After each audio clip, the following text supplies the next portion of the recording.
Brother, you're the topic of conversation. Yeah, you think? Vlad, what's going on? Man, look, if you look at like my previous tweets, I was talking about how ridiculous the whole news cycle was because they were bringing back this old video from May of Kelsey's bodyguard saying that she really was the shooter, and people like, oh, look, the evidence is in. And I'm like, this is a tweet from May. And he wasn't even the bodyguard that night. He was the bodyguard who claims he overheard something during the court proceedings, whatever.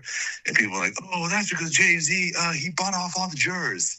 I said, okay, that's an interesting idea for a tweet.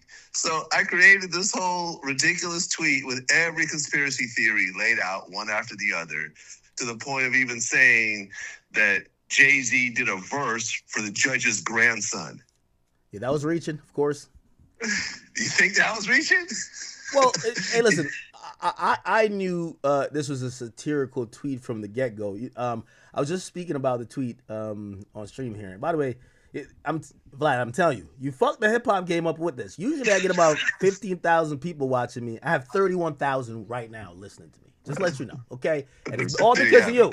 So we got to get down to some hard facts. Now, okay. I'll tell you two issues. And by the way, I've also said me and you, we trade podcast appearances. I get on Vlad TV. You come on my show.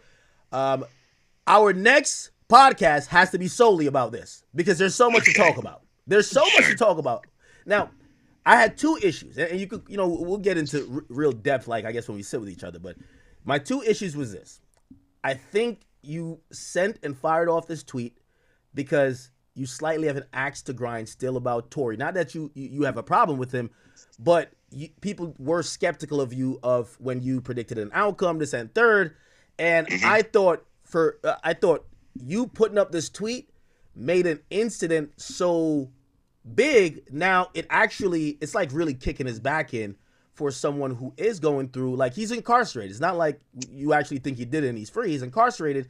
He's trying to fight for his freedom or at least some type of relief.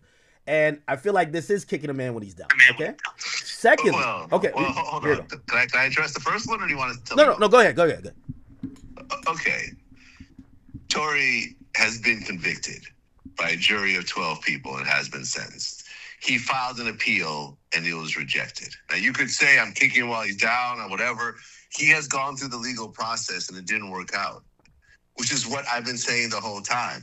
I don't have an axe to pick with Tory. I don't know him. We've never spoken. I ran into his dad and we had a respectful conversation. Me and his dad have each other's phone numbers.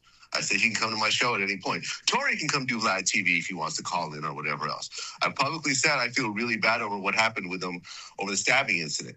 But it's just like this constant cycle of like, oh, it was really someone else. He never did it. He's the, Roc Nation manipulated everyone. It's just like a ridiculous theory. In the same way that I've been talking about the Nicki Minaj's of the world and so forth, this is just the same thing. I don't have an axe to pick with Tory. I hope Tory does come home sooner than expected. I've always said this. Well, the reason why I say you possibly have an axe to grind, and it appears so, and it feels like kicking him while he's down, because like there has always been a controversial case where not all of the constituents or the citizens in the United States or viewing public agree. Like, for example, with O.J. Simpson.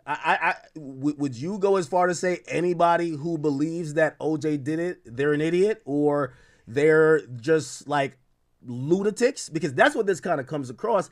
I feel like there's a particular thing about the Tory thing. Not that I really don't think you have anything against him, but I know you, Vlad. When Vlad gives his opinion and he's right, Vlad loves to be like, I told you so. I think this is a told you so moment. Yet again, just it's blown up beyond that because now people are making a lot of other assumptions. I mean, I guess you want to, you can frame it how you want to frame it. At the end of the day, this got triggered off of Kelsey's bodyguard saying that she was the shooter because you overheard her say it during a conversation. You could check. This whole thing entered the cycle once again. And it was all over like the blogs and everything else like that. And it's like, yo, I don't want Tory to stay in prison. I think he's done his time. He went through a horrific stabbing incident. I hope he comes home early. I have nothing against Tory. He can come do the show. Me and him have had one DM exchange, and that was it. Okay. That was it. That's our only interactions.